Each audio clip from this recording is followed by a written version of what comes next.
ஹல்லேலூயா. எல்லாரும் இந்நேரம் வீட்டுல இருந்திருந்தோம்னா போர்வையை போத்திட்டு நேரம் 7ஆம் பரலோகம் 8ஆம் பரலோகத்துல போய் கனவு கண்டுகிட்டு இருப்போம் இல்லையா?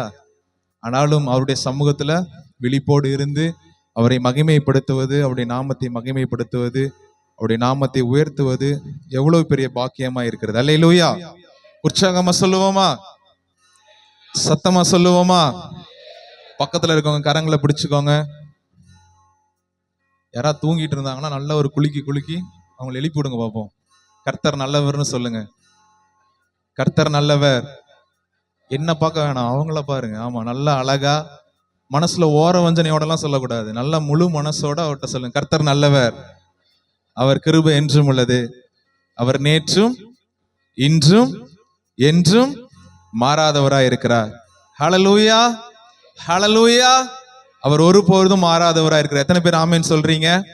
அவர் காலைதோறும் புதிதான கிருபைகளை தந்து நம்மளை வழி நடத்துகிறவராய் இருக்கிறார். இன்னும் ஒரு சில நேரத்துல நம்ம விடிய காலையில் அடுத்த நாள் இல்லையா, மே 31க்குள்ள நம்ம போக போறோம். ஏதோ நியூ இயர் சர்வீஸ் கொண்டாடுற மாதிரி ஒரு ஃபீல் ஆகுது. பட் ஆனா இந்த முழு ஜெபம் என்பது நம்முடைய வாழ்க்கையில ரொம்பவும் முக்கியமான ஒரு அங்கமா இருக்கிறது.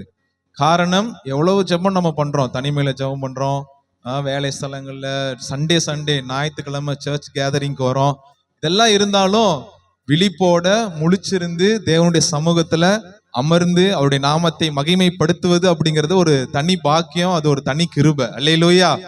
சோ நீங்க எல்லாருமே நல்லா முழிச்சிட்டு இருக்கீங்க, ஆக்டிவா இருக்கீங்க. கர்த்தர் உங்களை ஆசீர்வதிப்பார். சோ சற்று நேர சிந்தைக்காய் நாம் தெரிந்து கொள்ளப்பட்ட வேத பகுதி நெகேமியா எழுதின புஸ்தகம், அதனுடைய 1வது அதிகாரம், அதனுடைய 4வது வசனத்தை நாம் வாசிப்போம். நெகேமியா 1:4. இந்த வார்த்தைகளை கேட்ட பொழுது நான் உட்கார்ந்து அழுது சில நாளாய் துக்கித்து உபவாசித்து மன்றாடி பரலோகத்தின் தேவனை நோக்கி. இந்த வசனத்தை பார்க்கிறோம், அதுல நிறைய விஷயங்கள் இருக்கு. இந்த வார்த்தைகளை கேட்ட பொழுது ஃபர்ஸ்ட் என்ன பண்றாரா? சொல்லுங்க, சத்தமா சொல்லுங்க. ஃபர்ஸ்ட் என்ன பண்றாரு? உட்கார்றாரு. உட்கார்ந்து அப்புறம் அழுது அப்புறம் சில நாளாய் துக்கித்து உபவாசித்து மன்றாடி பரலோகத்தின் தேவனை நோக்கி. எவ்வளவு இருக்கு பாத்தீங்களா ஒரே வசனத்துல? ஆனா இது நம்ம டக்குன்னு அப்படியே வாசிச்சுட்டு போயிடும் இல்லையா? இது எல்லாத்தையும் தான் இப்ப நம்ம பார்க்க போறோம். எந்த வார்த்தைகளை கேட்ட போது? அங்க ஒரு கேள்வி எழுது இல்லையா? இப்ப நமக்கு தோணுது, இந்த வார்த்தைகளை கேட்ட பொழுது நெகேமியா என்ன பண்றாரு? உட்கார்ந்து அழுது சில நாளை துக்கித்து உபவாசித்து மன்றாடி பரலோகத்தின் தேவனை நோக்கி. அப்ப அது எவ்வளவு பெரிய பிரச்சனையா இருந்திருக்கும் கண்டிப்பா, இல்லையா? இவ்வளவு ஒரு மனுஷன் பிரயாசப்பட்டு ஒரு விஷயத்தை, இவ்வளவு காரியங்களை தேவனை நோக்கி பண்றாரு அப்படின்னா அது ரொம்ப முக்கியமான ஒரு காரியமா இருக்குமா இல்லையா? எந்த வார்த்தைகளை கேட்ட பொழுது? அதுக்கு மேல் வசனத்தை வாசிங்க. அதற்கு அவர்கள், சிறையிருப்பில் மீந்திருக்கிறவர்கள்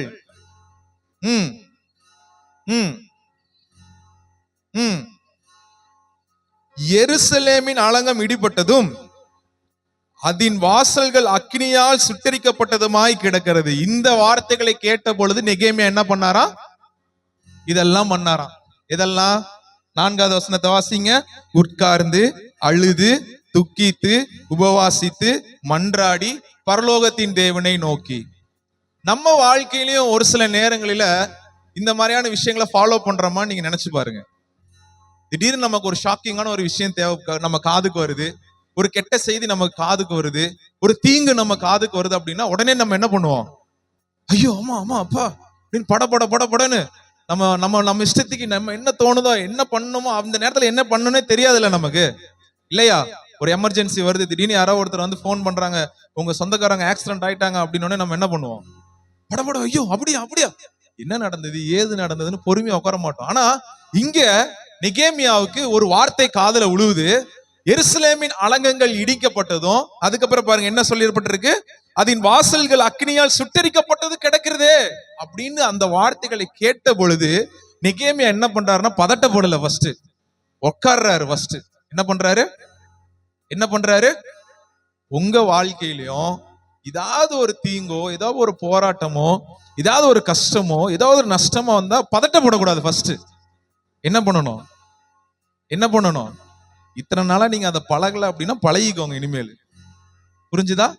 ஒரு கஷ்டம் வருது, ஒரு நெருக்கடி வருது, ஒரு போராட்டம் வருது, நமக்கு பாடுகள் வருது அப்படின்னா உடனே பதட்டப்படக்கூடாது. ஜஸ்ட் ரிலாக்ஸா முதல்ல உட்காரணும். இப்ப நீங்க பதட்டப்படுறதுனால வந்த பிரச்சனை போதா? சொல்லுங்க, போக போறது இல்ல. நீங்க பதட்டப்படுறதுனால நடந்த சம்பவம் மறுபடியும் மாற போதா? மாற போகிறது இல்ல. இப்ப நீங்க உங்க வாழ்க்கையில ஏதாவது ஒரு அசம்பாவிதங்கள், ஏதாவது ஒரு சோர்வுகள், ஏதாவது ஒரு பலவீனங்கள், ஏதாவது ஒரு பாடுகள் வந்துருச்சு அப்படின்னா ஃபர்ஸ்ட் உட்காரணும். அதுக்கப்புறம் என்ன பண்றாரு நெகேமியா? என்ன பண்றாரு? அழுது. ஏன் அழுகுறோம்? அப்பதான் மனசுல இருக்க கஷ்டம்லாம் போகும் அப்படின்னு சொல்லுவாங்க இல்லையா? சோ அழுது. அதுக்கப்புறம் சில நாளாய் துக்கித்து. துக்கம் எப்பதான் இருக்குமா? எத்தனை நாள் தான் இருக்குமா? சில நாள் தான், கொஞ்ச நாள் தான். துக்கித்து, அதுக்கப்புறம் உபவாசித்து. ஒரு விஷயம் நமக்கு தேவை அப்படின்னா இதெல்லாம் நம்ம ஃபாலோ பண்ணணும் நம்ம வாழ்க்கையில. சோ அதுதான் நம்ம பார்க்க போறோம். நெகேமியாக்கு என்ன விஷயம் தேவைப்பட்டுச்சு, அவர் என்னென்னலாம் பண்ணாரு, அது பண்ணதுனால அவருக்கு என்ன கிடைச்சதா கிடைக்கலையா அப்படிங்கறத இன்னைக்கு நம்ம தியானிக்க போறோம் இன்னும் கொஞ்ச நேரத்துல. சோ அதுக்கப்புறம் என்ன பண்றாரு? மன்றாடி. மன்றாடினா தேவனை நோக்கி ஜெபம் பண்ணி, அதுக்கப்புறம் பரலோகத்தின் தேவனை நோக்கி ஜெபம் பண்றாரு. சோ இத்தனை விஷயங்களை பாக்குறாரு. சோ இங்க முக்கியமானது நம்ம வாழ்க்கையில நம்ம பார்க்க வேண்டியது, நெகேமியா எருசலேமின் அலங்கங்கள் இடிக்கப்பட்டது அப்படிங்கிற அந்த செய்தி கேட்ட உடனே அவர் இந்த சம்பவங்கள்லாம் பண்ணார். இப்ப நம்முடைய வாழ்க்கையில என்ன அலங்கங்கள் இடிக்கப்பட்டிருக்கிறது? யோசனை பண்ணணும்ல. ஜெபத்தின் அலங்கம் இடிக்கப்பட்டிருக்கிறதா? வேத வாசிப்பின் அலங்கம் இடிக்கப்பட்டிருக்கிறதா? அப்புறம் சபை கூடி வருதல் அப்படிங்கிற அலங்கம் இடிக்கப்பட்டிருக்கிறதா? இதெல்லாம் எனக்கு தெரியாது, உங்களுக்குள்ளதான், உங்க மனசுக்குள்ளதான் தெரியும். நான் எதுல இடிபட்டு இருக்கேன், என் பர்சனல் லைஃப்ல நான் எதுல பாதிக்கப்பட்டிருக்கேன் இல்லையா? இது எனக்கும் யாருக்கும் தெரியாது, உங்களுக்கும் தேவனுக்கு மட்டும் தான் தெரியும். இப்ப நீங்க அதை ரியலைஸ் பண்ணுங்க. இன்னைக்கு என் வாழ்க்கையில காணப்படுற எந்த அலங்கம் இடிஞ்சு போய் கிடக்கு? என் குடும்பம் இடிஞ்சு போய் கிடக்கா? என் பிள்ளைகளுடைய அலங்கம் இடிஞ்சு போய் கிடக்கா? என் ஊழியத்தின் அலங்கம் இடிஞ்சு போய் கிடக்கா? இதெல்லாம் நீங்க ரியலைஸ் பண்ணணும். உங்களை நீங்களே நிதானித்து அறிந்து கொள்ளுங்கள். அப்போ அந்த மாதிரியான அலங்கங்கள் இடிஞ்சு கிடக்கு அப்படின்னா நீங்க இதெல்லாம் ஃபாலோ பண்ணணும். உட்கார்ந்து அந்த காரியத்திற்காய் அழுது மன்றாடி ஜெபிச்சு உபவாசித்து இந்த விஷயங்கள்லாம் நீங்க பண்ணணும் இனிமேல். சரி, ஓகே. இப்போ நெகேமியாவுக்கு என்ன பிரச்சனை நடந்தது நம்ம பார்த்துட்டோம். எருசலேமின் அலங்கம் இடிக்கப்பட்டு கிடக்கு, அதன் வாசல்கள் சுட்டரிக்கப்பட்டு கிடக்கிறது. ஆனா இந்த நெகேமியாவுக்கு ஒரு மனசுக்குள்ள ஒரு ஏக்கம், மனசுக்குள்ள ஒரு பாரம், மனசுக்குள்ள ஒரு கவலை. நான் இங்க நல்ல ராஜாவோட அரண்மனையில இருக்கிறேனே, ஆனா நான் ஆராதிக்கக்கூடிய என் தேவனுடைய ஆலயம் அங்க இடிக்கப்பட்டு கிடக்கு, என்னால எப்படி இங்க அமைதியா உட்கார்ந்து இருக்க முடியும் அப்படின்னு நெகேமியாவுக்குள்ள ஒரு பாரம் இருந்துகிட்டே இருந்தது. அவனுக்குள்ள ஒரு கவலை இருந்துகிட்டே இருந்தது. அது மட்டும் இல்ல, அப்படியே நம்ம வாசிச்சுட்டு வந்தோன்னே தெரியும். பாருங்களேன், 2வது அதிகாரம் அதனுடைய 1வது வசனத்தை வாசிங்க பார்ப்போம்.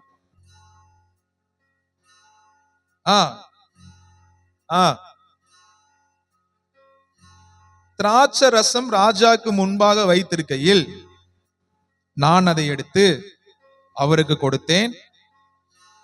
நான் முன் ஒருபோதும் அவருடைய சமூகத்தில் துக்கமா இருந்ததில்லை. அப்பொழுது ராஜா என்னை பார்த்து, நீ துக்கமுகமா இருக்கிறது என்ன? உனக்கு வியாதியே இல்லையே, இது மனசுல இருக்கக்கூடிய கஷ்டமே ஒழிய வேறொன்றும் அல்ல என்றார். போதும். இந்த நெகேமியா என்ன வேலை பார்த்துட்டு இருக்காரு அப்படின்னா, அரண்மனையில ராஜாவுக்கு கைலாகு கொடுக்கிற ஒரு பர்சன். கைலாகு அப்படின்னா, ராஜா ரொம்ப டயர்டா இருந்தாருன்னா அவருக்கு ஒரு திராட்சை ரசத்தை எடுத்து கொடுக்கணும். ராஜா டக்குன்னு கூப்பிட்டாரு அப்படின்னா அவருக்கு ஏதாவது ஹெல்ப் பண்ணணும். ராஜா ஏதாவது இது எடுப்பா அது எடுப்பா அப்படின்னா டக்குன்னு ஃபர்ஸ்ட் ஆளா போய் எடுத்து கொடுக்கணும்.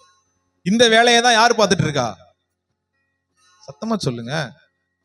எல்லாத்துக்கும் தெரிஞ்ச கதை தான், எல்லாருமே இந்த பகுதியை நம்ம படிச்சிருப்போம் இல்லையா?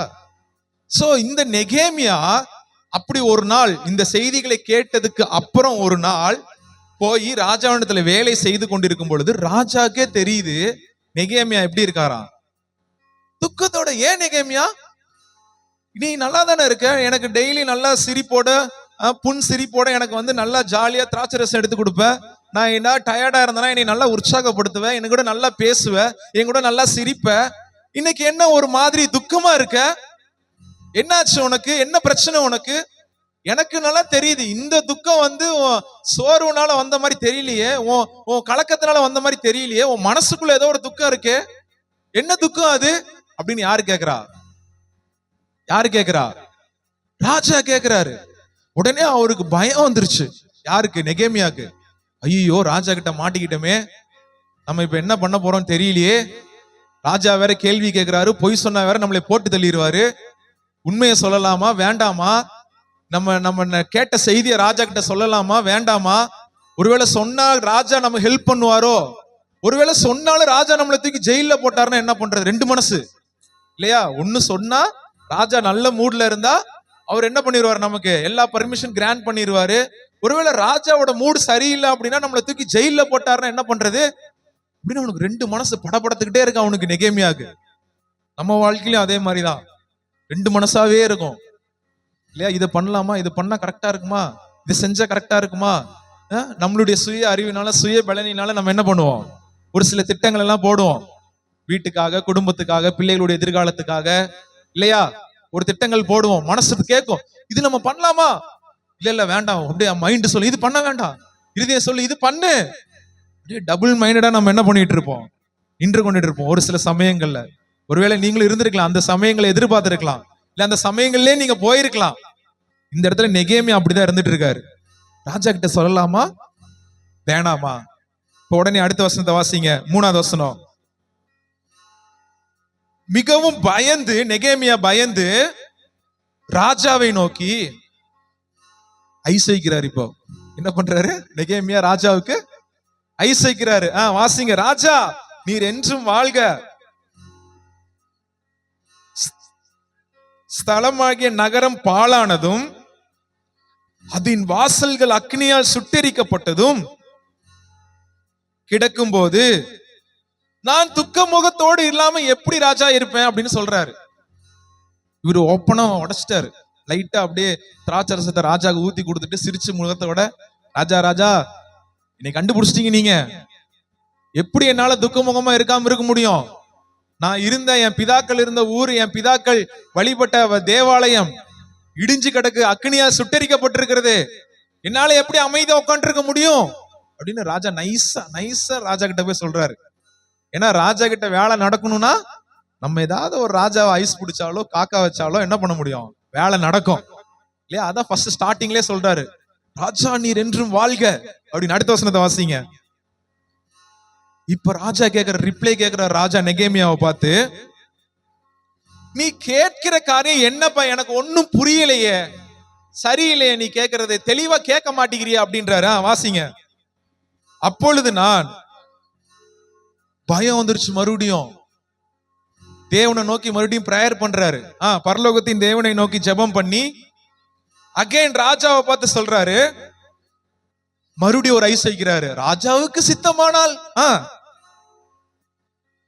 அடியேனுக்கு கொஞ்சம் தயை கிடைக்கணுமே. வாசிங்க. அப்ப இப்போ அவருக்கு ராஜா கிட்ட சொல்ல போறாரு, அடுத்து என்னோட பிளான் என்ன, அடுத்து என்னோட திட்டம் என்ன அப்படின்னு இப்ப எக்ஸ்பிளைன் பண்ண போறாரு. வாசிங்க மறுபடியும். எங்கள் பிதாக்களின் கல்லறைக்கும் பட்டணத்தை கட்டும்படிக்கு யூதா தேசத்துக்கு நீர் என்னை அனுப்ப வேண்டி கேட்டுக்கொள்கிறேன் அப்படின்னு ஸ்டேட்மெண்ட் வைக்கிறாரு. இப்ப நீங்களும் நானும் தேவனுடைய சமூகத்துல ஸ்டேட்மெண்ட் வைக்கிறோமா? ராஜாவோட சமூகத்துல ஸ்டேட்மெண்ட் வைக்கிறோமா? நம்முடைய கஷ்டங்களை நினைத்து, போராட்டங்களை நினைத்து, துக்கங்களை நினைத்து நம்ம நினைக்கிறோம், நான் செய்த இந்த பாவம் என்ன ராஜாவை விட்டு கொஞ்சம் தள்ளி போக வச்சிருமோ, நான் செய்த இந்த என்னைக்கோ ஒரு நாள் செஞ்ச இந்த தவறு என்ன அவரை விட்டு தூரமா உட்கார வச்சிருமோ, நான் பண்ற ஜெபத்தெல்லாம் ஆண்டவர் கேட்பாரா, நான் பண்ற விண்ணப்பத்தெல்லாம் ஆண்டவர் பிரியப்படுவாரா, அப்படிலாம் நீங்க ஒருவேளை நினைச்சிருக்கலாம் இல்லையா? இப்ப நீங்களும் நானும் மனுஷங்கள் தான். நம்ம ஜெபிக்கக்கூடிய ஜெபம் ஒருவேளை கேட்கப்படலை அப்படின்னா என்ன பண்ணிருப்போம், ஈஸியா சொல்லியிருப்போம், ஐயோ என் ஜெபம் கேட்கப்படல, ஒருவேளை நான் சரியில்லையோ, என் ஜெபத்தை ஆண்டவர் கேட்பாரா கேட்க மாட்டாரா அப்படின்னு நம்ம ஒருவேளை நம்ம வாழ்க்கையில பர்சனல் லைஃப்ல என்ன பண்ணிருப்போம், நினைச்சிருப்போம். நெகேமியாவும் அதே பயத்தோட தான் கேட்கிறான். இந்த பாருங்க ராஜா, இந்த மாதிரி ஒரு சூழ்நிலை நடந்து போச்சு, அதை நான் போய் கட்டணும், அதை போய் நான் மறுபடியும் எழுப்பணும், இதுக்கு எனக்கு பர்மிஷன் கொடுங்க ராஜா அப்படின்னு கேக்குறாரு. அதுக்கப்புறம் வாசிங்க. பக்கத்துல ராணி உட்காந்துருக்காங்க. ராஜா என்னை பார்த்து இப்ப கேக்குறாரு, ராஜா எத்தனை நாள் உனக்கு லீவ் வேணும்? நெகேமியா பார்த்து கேக்குறாரு, எத்தனை நாள் நீ போய் டிராவல் பண்ண போற? இங்க இருந்து அந்த ஊருக்கு போகணுமே, எத்தனை நாள் ஆகும்? வாசிங்க. நீ எப்ப மறுபடியும் திரும்பி வருவ? எனக்கு எப்ப வேலை செய்வ? நீ பாட்டுக்கு லீவை போட்டு போயிட்டீங்கன்னா உன் வேலையெல்லாம் யாரு பாக்குறது அப்படின்னு சொல்ற. வாசிங்க. அப்படியே சொன்ன பொழுது இப்ப ராஜாவுக்கு சித்தம் வந்துருச்சு. ஏன் சித்தம் வந்தது? அங்க ஒரு கொஸ்டின் இருக்குல்ல இல்லையா? ராஜாவுக்கு ரொம்ப பிரியமான ஒரு நபர், ராஜாவுக்கு கைலாகு கொடுக்கக்கூடிய ஒரு நபர், அவரு அந்த இடத்த விட்டு போயிட்டார் அப்படின்னா அந்த இடத்த ரீப்ளேஸ் பண்றதுக்கு ஆள் யாருமே இல்ல. ஆனா ராஜா கேட்கிறாரு, நீ எத்தனை நாள் பிரயாணமா போற? எத்தனை நாள்ல திரும்பி வருவ? இதெல்லாம் டீட்டெயிலா கம்ப்ளீட் லீவ் லெட்டரை வாங்கிட்டு, வேண்டாமா போன அவனை அனுப்பலாமா வேண்டாமா, இவனை விட்டோம்னா நம்ம வேலையெல்லாம் பார்க்க ஆள் இருக்கா அப்படின்னு யோசனை பண்ணிக்கிட்டே ராஜா என்ன பண்றாரு, எனக்கு அனுப்ப உனக்கு சித்தம் இருக்கு அப்படின்ட்டாரு. இந்த இடத்துல ஒரு கொஸ்டின் எழுப்பணும், ஏன் அனுப்ப சித்தம் வந்தது? எப்படி வந்தது? அவன் ஒவ்வொரு முறையும் ராஜா கிட்ட போய் பேசும் பொழுது பரலோகத்தின் தேவன் இடத்துல விண்ணப்பம் பண்ணிட்டு போய் பேசினான். நான் சொன்னது புரிஞ்சுதா? ஒவ்வொரு முறையும் ராஜா கிட்ட ஒவ்வொரு வார்த்தைகளையும் பேசுவதற்கு முன்பாக அவன் பரலோகத்தின் தேவனை நோக்கி அந்த வார்த்தைகளை பேசினான். நம்ம வாழ்க்கையில எடுத்து வைக்கக்கூடிய ஒவ்வொரு திட்டங்களும் ஒவ்வொரு தீர்மானங்களும் எல்லாம் தேவனுடைய நோக்கத்திற்கு, தேவனுடைய இசைவிற்கு ஒத்துள்ளதா? நம்ம பண்ணக்கூடிய காரியம் தேவனுக்கு பிரியமானதா? நம்ம ஏறெடுக்கக்கூடிய ஜெபம் தேவனுக்கு பிரியமானதா? நாம் இருக்கக்கூடிய இந்த வாழ்க்கை தேவனுக்கு பிரியமானதா அப்படின்னு நீங்களாம் திங்க் பண்ணணும் நம்ம லைஃப்ல. நான் ஜஸ்ட் நெகேமியாவுடைய வாழ்க்கையும் நெகேமியாவுக்கு நடந்த காரியத்தையும் நம்ம வாழ்க்கையும் ஒப்பிட்டு பேசிட்டு இருக்கேன். நெகேமியா ஒவ்வொரு ஸ்டெப் வைக்க வைக்க வைக்க வைக்க ராஜாவை அவன் முன்னிலைப்படுத்தல. ராஜாவை அவனை ஃபர்ஸ்ட் ப்ரிஃபரன்ஸ் கொடுக்கல. யாருக்கு தான் ஃபர்ஸ்ட் ப்ரிஃபரன்ஸ் கொடுத்தான்? யாருக்கு தான்? பரலோகத்தின் தேவனுக்கு தான். நம்ம வாழ்க்கையில யாருக்கு ஃபர்ஸ்ட் ப்ரிஃபரன்ஸ் கொடுக்கிறோம்? இப்ப நீங்க தான் முடிவு பண்ணணும். நண்பர்களுக்கா, உறவினர்களுக்கா, சொந்தக்காரங்களுக்கா, அக்கம் பக்கத்தினருக்கா? யாருக்கு ஃபர்ஸ்ட் ப்ரிஃபரன்ஸ் கொடுக்கிறோம்? அப்பா அம்மாவுக்கா? ஆனா உண்மையாவே வசனம் சொல்லுது, முதலாவது தேவனுடைய, தெரியாத வசனம், முதலாவது தேவனுடைய ராஜ்யத்தையும் அவருடைய நீதியும் தேடுங்கள், அப்பொழுது இவைகள் எல்லாம் உங்களுக்கு கூட கொடுக்கப்படும்ல, உங்களுக்கு கூட கொடுக்கப்படும். அப்படிதான் படிக்கணும் வசனத்தை. உங்களுக்கு கூட கொடுக்கப்படும். எப்ப கொடுக்கப்படும்? ஃபர்ஸ்ட் ப்ரிஃபரன்ஸ் அவருக்கு கொடுக்கும்போது உங்களுக்கு எல்லாமே கிடைக்கும். இங்க நெகேமியா ஃபர்ஸ்ட் ப்ரிஃபரன்ஸ் எல்லா விஷயத்திலையும் A to Z தேவனுக்கு கொடுத்ததுனால அதை மட்டும்தான் ராஜாவின் இடத்துல இருந்து கிடைக்க வேண்டிய பர்மிஷன் கிடைச்சிச்சு.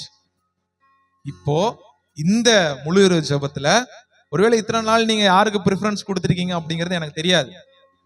இன்னைக்கு ஒரு தீர்மானம் எடுங்க, இனி நாளையில இருந்து என் வாழ்க்கையில யாருக்கு நான் ஃபர்ஸ்ட் ப்ரிஃபரன்ஸ் கொடுக்க போறேன்? ஜெபத்துக்கா, இல்ல உலக காரியத்துக்கா, வேத வாசிப்புக்கா, செல்போனுக்கா, வேலைக்கா, தேவனுடைய ஆலயத்துக்கா? ஃபர்ஸ்ட் ப்ரிஃபரன்ஸ் நான் யாருக்கு கொடுக்க போறேன் அப்படிங்கிறது நீங்க தான் முடிவு பண்ணிக்கணும். நான் இங்க யாரையும் நியாயம் தீர்க்கிறதுக்காகலாம் நான் வரல.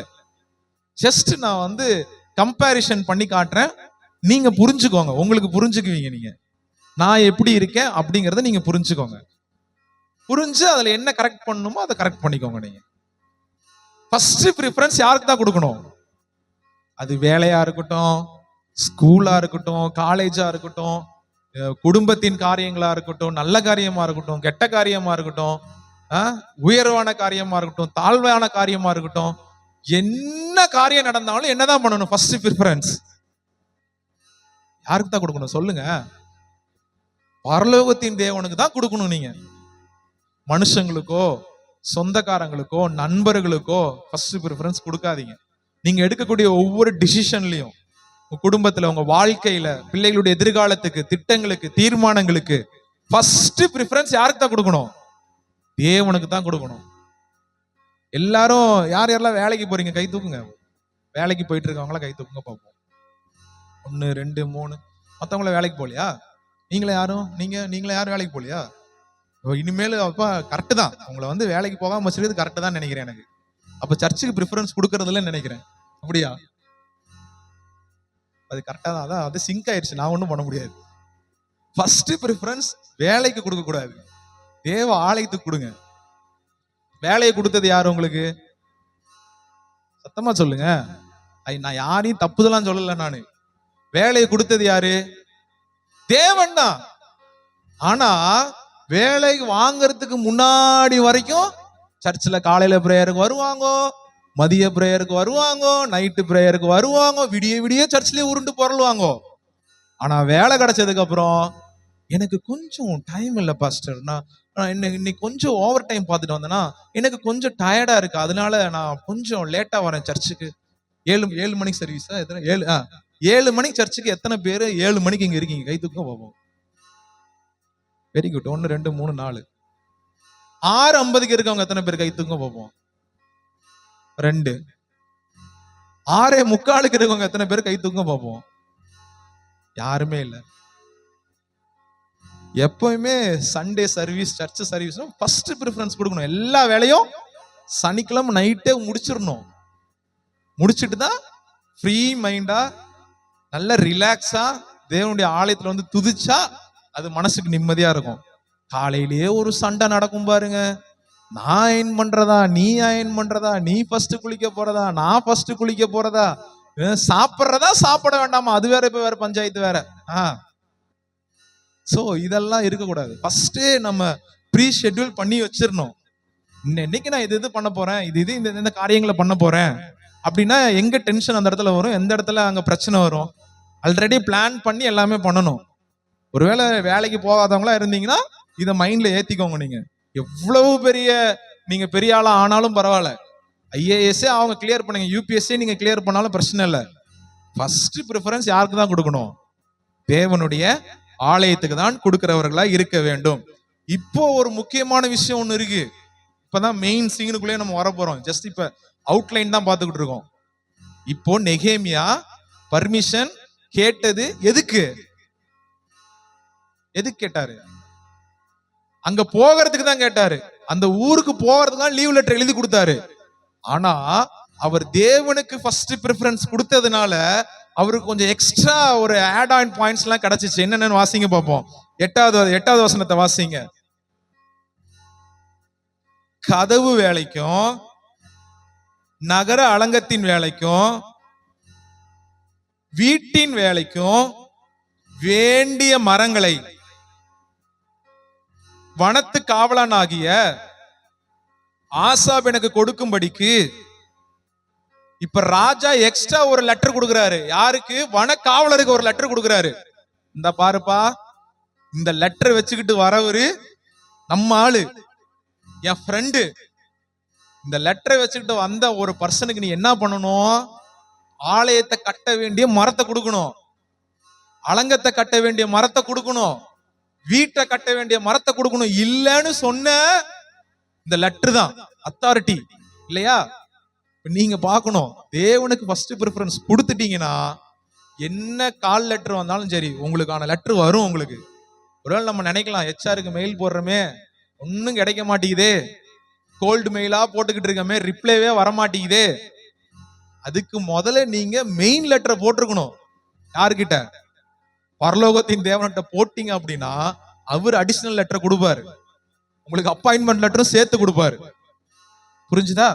இங்க நெகேமியா அவரு கேட்டது என்னமோ ஜஸ்ட் போய் பார்த்துட்டு ஏதோ அப்படி வந்துடலாம், ஒரு 3 நாள்ல திரும்பி வந்துடலாம், 4 நாள்ல திரும்பி வந்துடலாம் தான் பர்மிஷன் கேட்டாரு. ஆனா ராஜா கிட்ட ஆண்டவர் பேசி என்ன பண்ணார் தெரியுமா?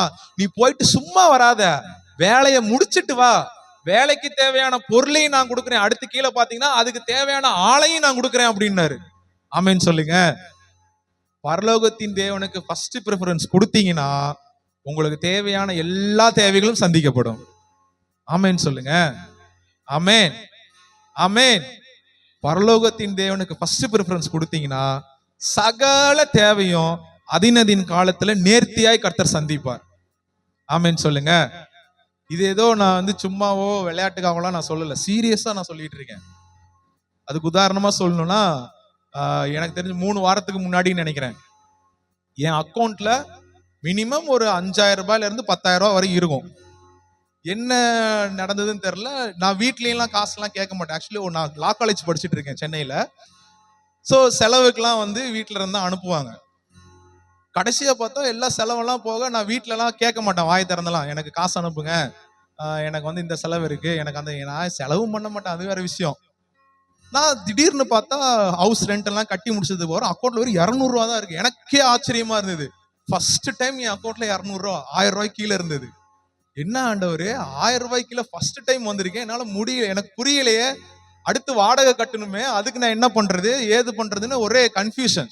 ஆனா காசு இருந்தது என் கையில, கிட்டத்தட்ட ஒரு 10,000 ரூபாய் இருந்தது. அது என்ன பிரச்சனைனா 10,000 ரூபாய் கொஞ்சம் உணர்ச்சி வசப்பட்டு விபிஎஸ்க்கு எல்லா காசையும் செலவு பண்ணிட்டேன் சர்ச்சில் வந்து. எல்லாம் கம்ப்ளீட். நான் எனக்கு எப்பயுமே வந்து ஒரு நம்பிக்கை இருக்கு, தேவனுக்கு விதைச்சோம் அப்படின்னா தேவன் ரெட்டத்தனையா நமக்கு திருப்பி தருவாருன்னு. அது வந்து நான் எப்பயுமே நான் வந்து அனுபவிக்கிறேன், நான் எப்பயுமே அதை நம்பிக்கிட்டு இருக்கேன். தேவனுக்கு நம்ம எவ்வளவு வந்து உற்சாகமா கொடுக்குறோமோ அந்த அளவுக்கு கர்த்தர் ஆசீர்வாதம் தருவார். நான் ஏதோ குருட்டு விசுவாசத்துல எல்லா காசையும் அடிச்சு தூள் கிளப்பிட்டோம். விபிஎஸ்க்கு கிஃப்ட் வாங்குறது, அது வாங்குறது, இதை வாங்குறது, எல்லாம் காசு காலி. போனாதான் தெரியுது எனக்கு 6ஆம் தேதி வீட்டு வாடகை கட்டணும் அங்க போய். சரி இருக்கும் அக்கௌண்ட்ல அப்படின்னு சொல்லிட்டு நானும் ஹவுஸ் ஓனரோட பேமெண்ட் வந்து நம்பரை போட்டு ஜிபேல அனுப்புறேன். Insufficient balance. என்னன்னா இன்சபிஷியன்ட் பேலன்ஸா, இது என்ன புதுசா இருக்கேன்னு உள்ள போய் பார்த்தா வெறும் 200 ரூபா தான் இருந்திருக்கு. அப்புறம் அப்பா கிட்ட கேட்டேன், அப்பா செம்மையான திட்டு, இங்க வந்து தாம் தும்னு செலவு பண்ணிட்டு விபிஎஸ்க்கு எல்லா காசையும் போட்டுட்டு உனக்கு வீட்டு வாடகை கட்ட காசு இல்லையா நான் சொல்றேன் நீ அப்படின்னு பயங்கரமான திட்டு. கொஞ்சம் எடுத்து வச்சிருக்கணும்ல நீ அப்படின்னாங்க. என்ன பண்றது, எனக்கு உண்மையாவே எனக்கு என்ன பண்றதுன்னு தெரியல. அன்னைக்கு நைட்டு 11 மணிக்கு எனக்கு கால் வருது, ஒரு அசைன்மெண்ட் இருக்கு, அதை எனக்கு பண்ணி கொடுத்தா அப்படின்னா அதுக்கு உண்டான பேமெண்ட் நான் உங்களுக்கு தரேன்னு எங்க ஆபீஸ்ல இருந்து கால் வருது. ஆக்சுவலி நான் வந்து இன்டர்னா வந்து அட்வொகேட் ஆபீஸ்ல ஒர்க் பண்ணிட்டு இருக்கேன். இந்த அசைன்மெண்ட்டை கம்ப்ளீட் பண்ணி கொடுத்தா அப்படின்னா உடனே இப்பயே ஆன் த ஸ்பாட்ல உனக்கு பேமெண்ட் வரும். அசைன்மெண்ட் முடிக்கணும் அப்படின்னா ஒரு 2 மணி நேரம், பெரிய அசைன்மெண்ட்லாம் இல்ல, 2 மணி நேரம் தான், உட்காந்தோம்னா முடிச்சிடலாம்.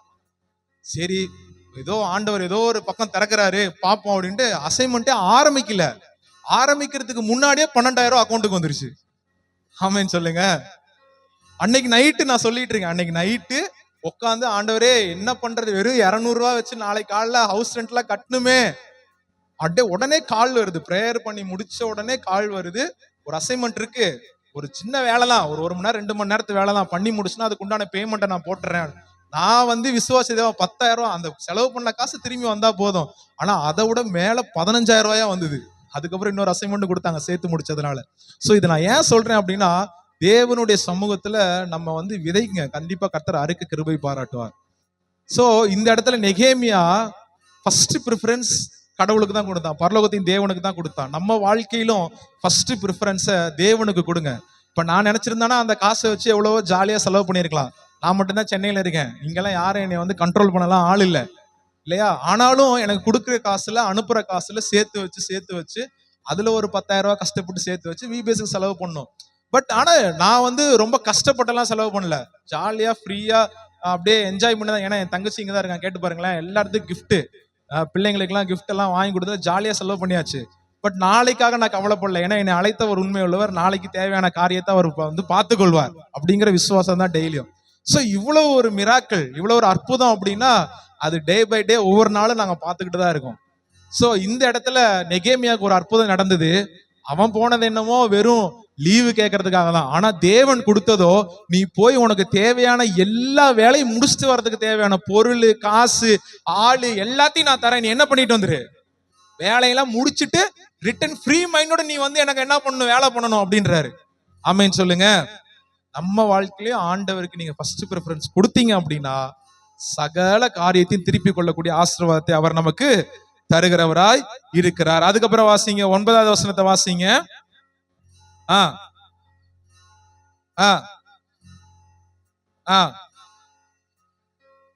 கொடுத்தேன், ராஜா என்னோடு கூட ராணுவ சேர்வைக்காரரையும் குதிரை வீரரையும் அனுப்பியிருந்தாரு.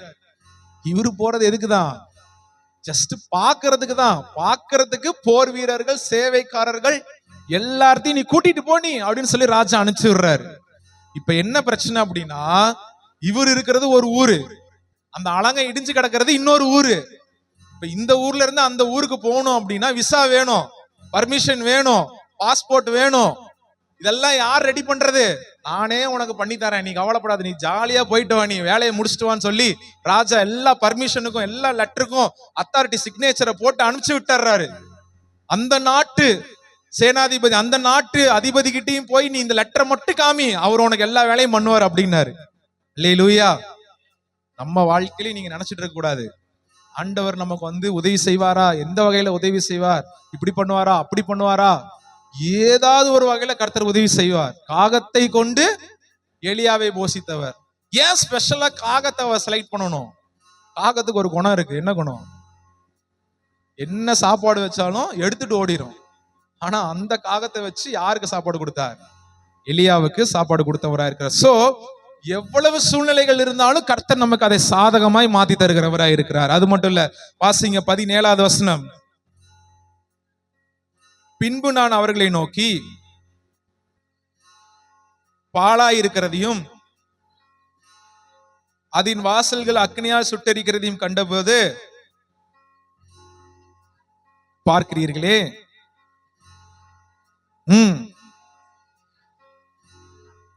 என்று சொல்லி இப்ப என்ன பண்றாரு? அவருக்கு ஹெல்ப்புக்கு அனுப்பின எல்லா வேலையாட்களையும் கூப்பிட்டு நெகேமியா சொல்றாரு, இந்த பார்ப்பா, நான் வந்தது என்னுடைய மனவேதனைக்கு, என்னுடைய மன கஷ்டத்துக்கு.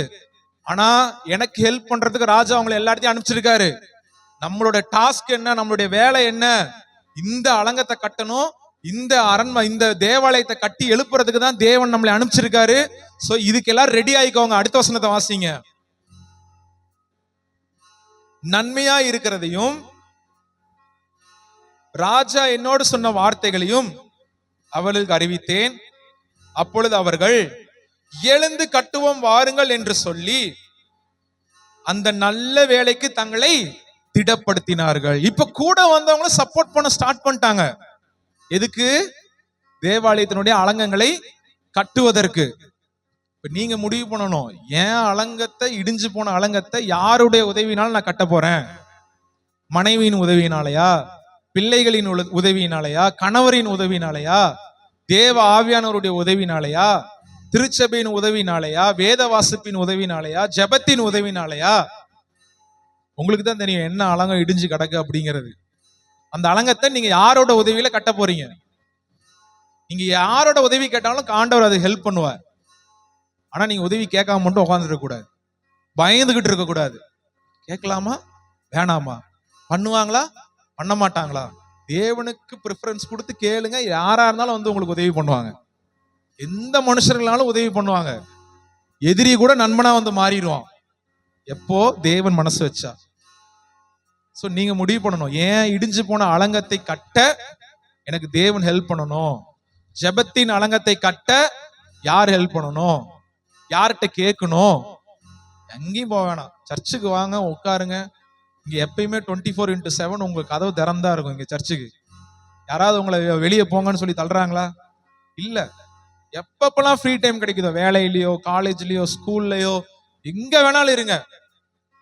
ஃப்ரீ டைம் கிடைக்கும் போதெல்லாம் தேவனை மகிமைப்படுத்திட்டே இருங்க. தேவனுடைய துதி பலி உங்க நாவுல ஒழிச்சுக்கிட்டே இருக்கணும். தேவனுடைய துதி பலி உங்க நாவுல வந்து பேசிக்கிட்டே இருக்கணும். நீங்க பேச பேச பேச பேச கர்த்தர் உங்களுக்கு தேவையான காரியங்களை வாய்க்க பண்ணுகிறவராய் இருக்கிறார். அடுத்த வாசிங்க 19வது வசனம். சன்பல்லாத்தும் ஊழியக்காரனும் இதை கேட்டபோது பரியாசம் பண்ணி எங்களை நிந்தித்து, நீங்கள் செய்கிற இந்த காரியம் என்ன?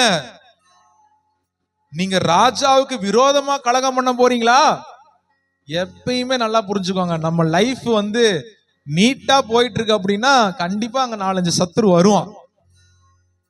பிரச்சனையே இவ்வளவு நேரம் நெகேமியா வந்தாரு, ஊருக்கு வந்தாரு, போனாரு, அங்க பண்ணாரு, அந்த வேலைகளை பண்ணாரு, ஆட்களை திரட்டினார், எல்லாத்தையும் கேட்டாரு, மரத்தெல்லாம் கொண்டு வந்தாரு, எல்லாம் பண்ணாரு. ஒரு பிரச்சனையில நீட்டா போயிட்டே இருந்தது. ஆனால் அவன் செய்யக்கூடிய இந்த நல்ல காரியத்தை நினைத்து எதிரிகள் உருவாகிறாங்க. யாரு? தொபியாவும் சன்பல்லாத்தும் உருவாகிறாங்க. நம்ம வாழ்க்கையிலயும் பிரச்சனை வரும். சத்துருக்கள் உருவாவாங்க. நம்ம நல்லா இருக்கிறத பார்த்து உருவாவாங்க. நம்ம நல்ல செழிப்பா இருக்கிறத பார்த்து பொறாமப்படுவாங்க. ஏன் வேதம் சொல்லுகிறது, நம்ம வீட்டாரே நமக்கு, ஆமா, மனைவியோ கணவனோ பிள்ளைகளோ யாரோ ஒருத்தர். ஆனா இந்த பொறாமைகள் இந்த பிரச்சனைகள் எல்லாம் மாறணும் அப்படின்னா தேவனுடைய சமூகத்துல அமர்ந்து ஜெபிச்சா மட்டும்தான் அது மாறும். தேவனுடைய சமூகத்துல உட்கார்ந்து அவரை மகிமைப்படுத்தினாதான் மாறும். ஆமேன்னு சொல்லுங்க. எவ்வளவு எதிரிகள் வந்தாலும் நீங்க பயப்படக்கூடாது. எவ்வளவு பிரச்சனை வந்தாலும் பயப்படக்கூடாது. எவ்வளவு கலகங்கள் வந்தாலும் பயப்படக்கூடாது. ஏன் சூழ்நிலையே எதிராக நின்றாலும் பயப்படக்கூடாது. காரணம், நீங்களும் நானும் ஆராதிக்கிறவர் அவர் உண்மை உள்ளவர். அவர் எல்லோரிலும் பெரியவராய் இருக்கிறார். ஆமேன்னு சொல்லுங்களேன். அவர் பெரிய காரியங்களை நம்ம வாழ்க்கையில செய்கிறவராய் இருக்காரு. இங்க பிரச்சனை பண்றதுக்கு சன்பல்லாத்தும் தொபியாவும் வந்துடுறாங்க. இவங்களும் என்னென்னமோ வேலை பண்றாங்க, அந்த வேலை பண்றாங்க, இந்த வேலை பண்றாங்க. கொஞ்ச தூரம் செவரு கட்டுவாங்க, வந்து இடிச்சு விடுவாங்க. மறுபடியும் இந்த பக்கம் மறுபடியும் கட்டுவாங்க, மறுபடியும் வந்து இடிச்சு விடுவாங்க.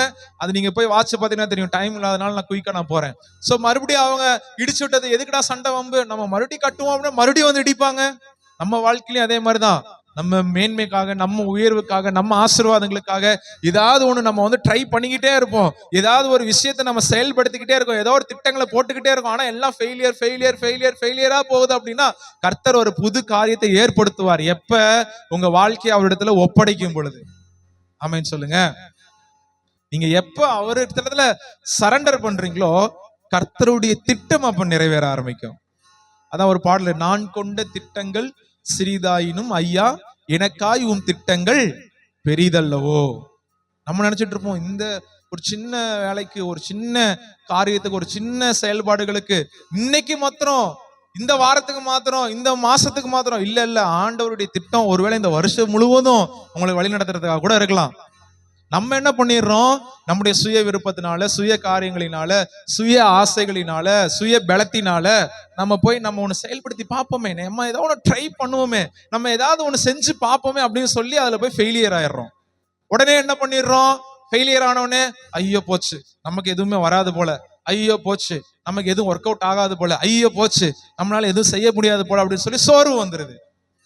வேலைக்கு ட்ரை பண்றோம், ஒரு கம்பெனிக்கு அப்ளை பண்றோம், கிடைக்க மாட்டேங்குது. இன்னொரு கம்பெனிக்கு அப்ளை பண்ண கிடைக்க மாட்டேங்குது. இன்னொரு கம்பெனிக்கு அப்ளை கிடைக்க மாட்டேங்குது. உடனே என்ன பண்ணிடுறோம், 4வது கம்பெனி தேட மாட்டேங்கிறோம். வேலையே வேண்டாம்டா, நம்ம பாட்டுக்கு ஜாலியா வீட்லயே உட்காந்துக்கலாம்டா அப்படிங்கிற மாதிரி மைண்ட் செட்டுக்கு வந்துடும். ட்ரை பண்ணிக்கிட்டே இருக்கணும். ஒவ்வொரு நாளும் ட்ரை பண்ணிக்கிட்டே இருக்கணும். ஆனா அது சுயபலத்துல ட்ரை பண்ணக்கூடாது. தேவ ஆவியானுடைய வழிநடத்துதல ட்ரை பண்ணணும். எப்படி வழிநடத்துதல் கிடைக்கும், நீங்க இப்போ ஃபார் எக்ஸாம்பிளுக்கு இன்னைக்கு ஒரு கம்பெனிக்கு இன்டர்வியூக்கு போறீங்க அப்படின்னா தேவ சமூகத்துல வைங்க. ஒருவேளை தேவனுக்கு சித்தமானா அந்த வேலை உங்களுக்கு கிடைக்கும். சித்தம் இல்லைன்னா கண்டிப்பா கிடைக்காது. நீங்க என்னதான் ட்ரை பண்ணுங்க, என்னதான் குட்டிக்கரண நீங்க, அந்த வேலை கிடைக்குமா? வாய்ப்பே இல்லை, கிடைக்கவே கிடைக்காது. சான்ஸ் இல்லை, 1% கூட சான்ஸே இல்லை வேலை கிடைக்காது. எப்போ தேவனுடைய சித்தம் இருக்கோ அப்போ நீங்க ரொம்ப தூரத்துல போய் ஒண்ணு ட்ரை பண்ணுவீங்க. ஆனா தேவனுடைய சித்தம் என்னமோ உங்க பக்கத்திலேயே வச்சிருப்பாரு. ஏன் அவ்வளவு கஷ்டப்பட்டு போற, எல்லாம் உன் பக்கத்திலேயே இருக்கு, நீ அவ்வளவு தூரம் தான் போய் தான் நான் பண்ணணும் அப்படின்னு ஏன் நினைக்கிற, உன் பக்கத்துல எல்லாமே வச்சிருக்கேன். நமக்கு வந்து ஒரு சில பேருக்கு பக்கத்துல இருக்க விஷயங்கள் வந்து தெரிய மாட்டேங்குது. தூரத்துல என்ன அவங்க எப்படி இருக்காங்க, அந்த இவங்க என்ன பண்றாங்க, இவங்க இப்படி இருக்காங்க, இவங்க இது பண்றாங்க, அந்த விஷயம் தான் நமக்கு தெரியுது. கொஞ்சம் கிட்ட பார்வையும் பார்க்கணும்ல பக்கத்துல என்ன நடக்குது அப்படிங்கிறத. இந்த இடத்துல நெகேமியா வந்து அவர் அலங்கத்தை கட்ட கட்ட சன்பல்லாத் தொபியா வந்து பிரச்சனைக்கு மேல பிரச்சனை, போராட்டத்துக்கு மேல போராட்டம், கஷ்டத்துக்கு மேல கஷ்டம் எல்லாம் வந்து பண்ணிட்டாங்க. 4வது அதிகாரம் 1வது வசனத்தை வாசிங்க. அலங்கத்தை கற்ற செய்தி கேட்டபோது கோபித்து எரிச்சல் அடைகிறான். போதும் சண்டை போடுறான், கோவப்படுறான், எரிச்சல் அடைகிறான். நீங்க வந்து தேவனிடத்துல சேர சேர சேர தேவனிடத்துல நெருங்க நெருங்க நெருங்க ஒருத்தனுக்கு எரிச்சல் ஆகிக்கிட்டே இருக்கும். யாருக்கு? பிசாசுக்கு எரிச்சல் ஆகிட்டே இருக்கும். ஜெபம் பண்றானா, ஐயோ முடியல, வேதம் என்ன திடீர்னு. இதோட பெரிய விஷயம் என்ன தெரியுமா, கஷ்டப்பட்டு இங்க வந்து சர்ச்சில் வந்து பிள்ளைங்களுக்கு எல்லாம் சொல்லுவோம், எப்பா நீ நல்ல பையனா போய் வீட்டுல போய் அழகா சமத்தா பைபிள் படி, ஜெபம் பண்ணு, எல்லாம் பண்ணு அப்படின்னு நம்ம சொல்லி அனுப்புவோம். வீட்டுக்கு போன உடனே அந்த பையனும் ஒரு ஆர்வத்துல, ஒரு ஆசையில பையனோ பிள்ளையோ பைபிளை விரிச்சு படிக்க ஆரம்பிப்பாங்க. உடனே அவங்க அம்மா வந்து என்ன சொல்லுவாங்க, என்னது இது ரொம்ப நாள் அதிசயமா இருக்கு, இத்தனை நாளா பைபிள் பக்கமே போகாத ஆளு இன்னைக்கு பைபிள் அவ்வளவுதான், முடிஞ்சிச்சு சாப்டர். இதுக்கப்புறம் அவன் பைபிளை தொடுவானா? தொட மாட்டான். திடீர்னு அதிசயமா முட்டி என்ன புதுசா இருக்கு, ஜோம் பண்ற முட்டியெல்லாம் போட்டு அவ்வளவுதான், அவன் முடிஞ்சு. இனி அதுக்கப்புறம் அவன் எப்படி ஜோம் பண்ணுவான்? என்கரேஜ் பண்ணுமே தவிர டிஸ்கரேஜ் பண்ணக்கூடாது ஒரு விஷயத்துல. அது இன்னும் தேவனுடைய காரியத்துல என்கரேஜ் தான் பண்ணணும். பெற்றோர்கள் பிள்ளைங்களுக்கு என்கரேஜ் பண்ணணும். இன்னும் ஜெபம் பண்ணு, இன்னும் ஒரு அதிகாரம் எக்ஸ்ட்ரா படி, இன்னும் இன்னைக்கு மனப்பாட வசனம் ஒண்ணு படிச்சியா, இன்னும் ஒண்ணு சேர்த்து படி, அப்படி சொல்லணும் பிள்ளைங்களுக்கு. எல்லா பிள்ளைங்களும் மனப்பாட வசனம் சொல்றீங்களா? குட்டி குட்டி பிள்ளைங்களா, அவங்க பேரண்ட்ஸ் எல்லாம் நீங்க உற்சாகப்படுத்துறீங்களான்னு எனக்கு தெரியல. அட்லீஸ்ட் ஒரு வாரத்துக்கு ஒரு மனப்பாட வசனம் படிச்சா போதும். ஃபுல் அதிகாரம் சங்கீதம் 23 கண்ணை மூடி ஆமா ஆமா இப்படி இப்படி இப்படி எல்லாம் அது நமக்கு வேண்டவே வேண்டாம். அதனால பிரயோஜனமே இல்லை. ஒரு வசனம், ஒரு வாரத்துக்கு ஒரு வசனம் தப்பு இல்லாம பிழை இல்லாம திக்காம கரெக்டா சொன்னாலே போதும். அதுவும் உடனே நம்ம ஆளுங்க என்ன பண்ணுவாங்க தெரியுமா? இந்த வாரம் சங்கீதம் 23 படிப்பாங்க, திடீர்னு பார்த்தா 91க்கு போவாங்க, திடீர்னு பார்த்தா 108க்கு போயிருவாங்க. அவங்களுக்கு அடுத்த ஆம்புலன்ஸுக்கு தான் கால் பண்ணணும். எப்பயுமே ஃபர்ஸ்ட்ல இருந்து ஆரம்பிங்க. ஆதியாகமம் 1:1 அதுல இருந்து வரணும் நீங்க வரிசையா ஒவ்வொரு வாரமும். இங்க ஒண்ணு அங்க ஒண்ணு இப்படி ஒண்ணு அப்படி ஒண்ணு. இது இன்னைக்கு என்ன படிச்ச போன வாரம் யாருக்கு தெரியும்? நானே இங்க உட்காந்தானே படிச்சேன், மறந்து போச்சு அப்படின்றாங்க. ஃபர்ஸ்ட்ல இருந்து அப்படியே ஒரு வசனம் பண்ணீங்க போதும். பிள்ளைங்களுக்கு சொல்லி கொடுங்க, உற்சாகப்படுத்துங்க. இதெல்லாம் நீங்க பண்ண ஆரம்பிச்சீங்கன்னா ஒருத்தர் எரிச்சல் அடைஞ்சுக்கிட்டே இருப்பான். ஐயோ பிள்ளைய நல்லா ஜபத்துல வழி நடத்துறாங்களே, இவங்க குடும்பம் ரொம்ப ஜெபம் பண்ணுது, இந்த குடும்பம் நல்லா ஆசீர்வாதமா இருக்கு, இவங்க டெய்லி சர்ச்சுக்கு தவறாம போறாங்களே, நல்லா இருக்காங்களே, அதை பண்றாங்களே, இதை ஒரு எரிச்சல் அடைஞ்சுக்கிட்டே இருப்பான். எரிச்சலாக நமக்கு ஒரு குடைச்சல் வந்துகிட்டே இருக்கும். என்ன குடைச்சல் வந்தாலும் நம்ம ஜபத்தை மட்டும் விட்டுறவே கூடாது. ஆமேன்னு சொல்லுங்க. எவ்வளவு போராட்டம் வந்தாலும், நெருக்கங்கள் வந்தாலும், கஷ்டங்கள் வந்தாலும் ஜபத்தை, வேத வாசிப்பை, தேவனுடைய சமூகத்தை விட்டுறவே கூடாது. ஆமேன்னு சொல்லுங்க. இங்க நெகேமியாவுக்கு பிரச்சனைக்கு மேல பிரச்சனை, கட்ட பிரச்சனை, இடிக்கிறாங்க பிரச்சனை, போராட்டம், மறுபடி கட்டுறாங்க, இடிக்கிறாங்க பிரச்சனை, போராட்டம். ஆனா நெகேமியா சும்மா இருக்கலையே, வந்த வேலையை விட்டுட்டு போகலையே. நெகேமியா என்ன பண்றாரு? அவர் வந்த வேலையை முடிக்காம போகிறதுல. அடுத்து வாசிங்களேன், 4வது அதிகாரம் 16வது வசனம். அடுத்து என்ன பண்றாரு பாருங்க, அடுத்த ஸ்டெப். அன்று முதற்கொண்டு பாதி பேர் இப்ப டிவைட் பண்ணிட்டாரு. அடுத்த பிளான் போடுறாரு, அடுத்த ஸ்ட்ராட்டஜி போட ஆரம்பிக்கிறாரு.